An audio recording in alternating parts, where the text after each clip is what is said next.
قسمت کا لکھا ہوا ہر شخص کو ملتا ہے، یہ بات طے ہے۔ مجھے اور آپ کو وہی مل رہا ہے جو ہماری قسمت میں لکھا ہے، اس سے ایک حبہ بھی، ایک دانہ بھی کم نہیں ملے گا اور ایک زیادہ نہیں ملے گا۔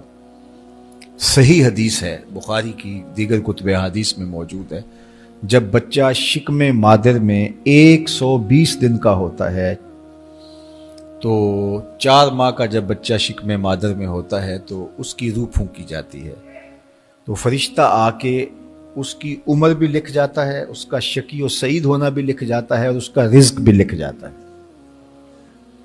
تو رزق جو لکھا گیا وہ ہمیں ملے گا، اور جب جب ملنا ہے تب تب ملے گا۔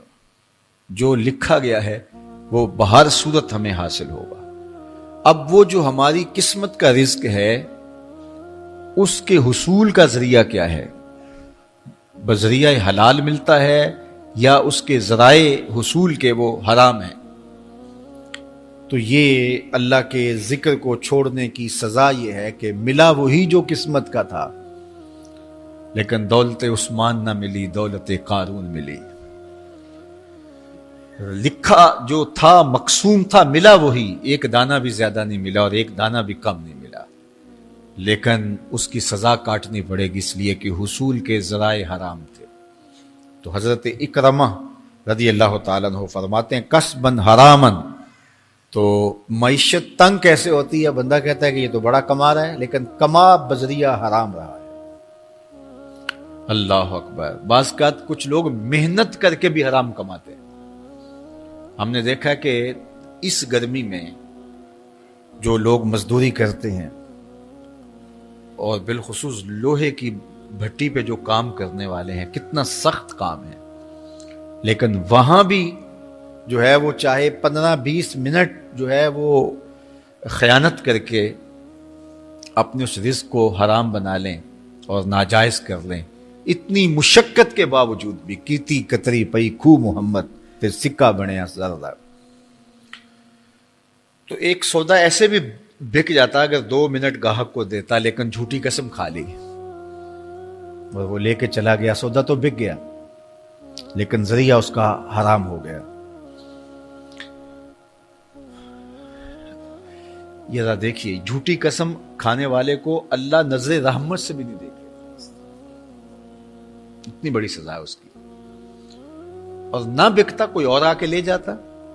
جو قسمت میں لکھا ہے وہ تو آپ کا ہر صورت میں ہوگا، لیکن کچھ لوگوں کو اللہ کے ذکر کو چھوڑنے کا نتیجہ یہ ملتا ہے کہ پھر وہ ان کے ذرائع آمدنی جو ہوتے ہیں محنت کے باوجود بھی کسب حرام ہو جاتا ہے کسی نہ کسی وجہ سے۔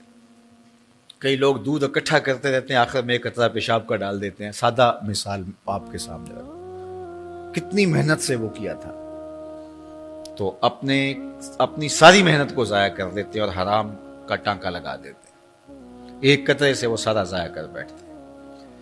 تو یہ اللہ کے ذکر سے منہ موڑنے کا نتیجہ ہے۔ جب تمہارے دل اللہ کی یاد سے خالی ہو جائیں گے، تمہاری زندگیوں میں قرآن نہیں ہوگا، تمہاری زندگیوں کے اندر اسلام کے اجالے نہیں ہوں گے، تو پھر نتیجہ کیا ہوگا کہ معیشت دنک کیا ہے؟ کسبن حرامن۔ دوسرا معنی کہ تنگ زندگی، تلخ زندگی، جو حضرت عبداللہ ابن عباس سے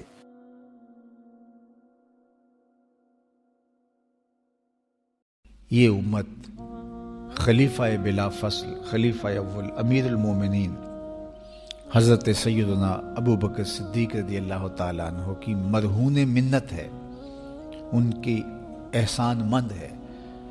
اقبال نے کہا تھا امن الناس بر مولائے ما، کلیم اول سینائے ما، ہستی او کشت ملت راچوں ابر، ثانی اسنین و غار و بدر و قبر۔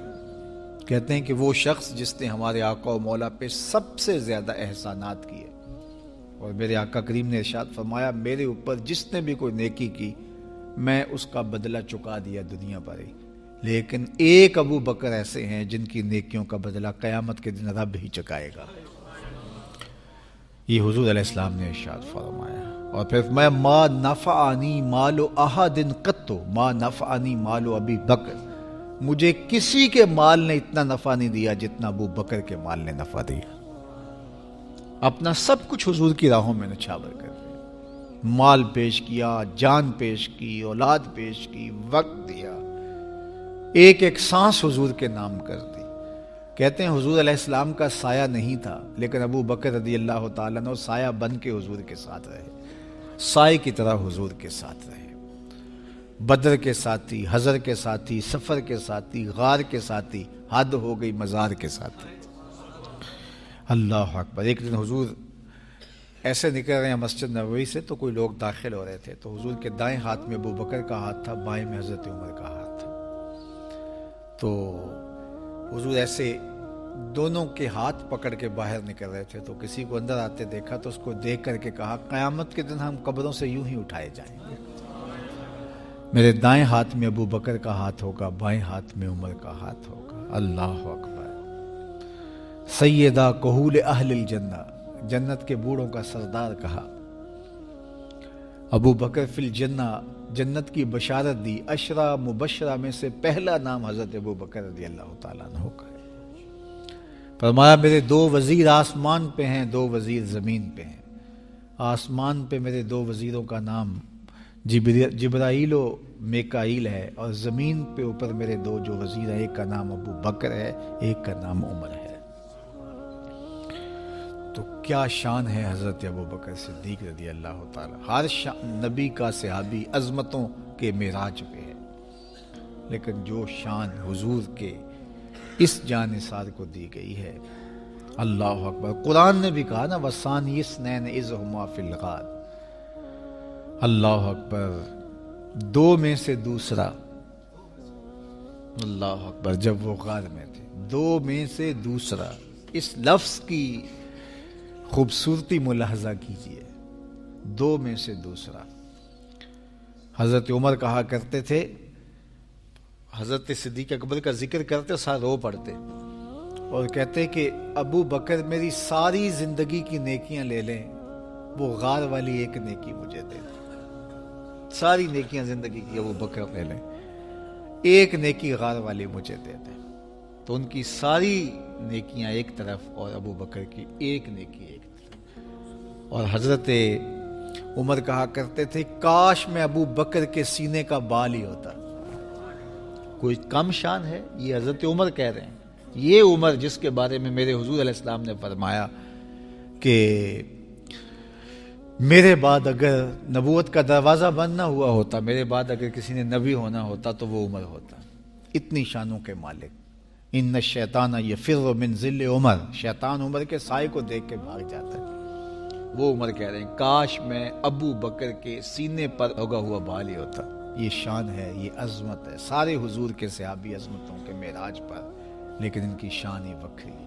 کسی پنجاب شاعر نے کہا کہ سارے یار نبی دے سونے، نہیں کوئی اینا یاراں ورگا، نہ کوئی ہویا نہ کوئی ہوسی، اینا جان نثاراں ورگا، نہ اس ترتی پیدا کیتا، اینا یاراں ورگا، آزم شان صدیق کی دساں اکو یار ہزاراں ورگا. وہ عظمتوں کی کس معراج پہ امن الناس بر مولائے ما، کلیم اول سینائے ما، ہستی او کشت ملت راچو ابر، ثانی سنینو غارو بدر و قبر. بدر کے بھی ساتھی، قبر کے بھی ساتھی، مزار کے بھی ساتھی، غار کے بھی ساتھی. اور اسلام کی کھیتی کے لیے ابر بہار کی طرح برسے اور سیراب کر گئے. اور اس امت کے لیے انہوں نے جو کام کیا وہ انہی کا مقسوم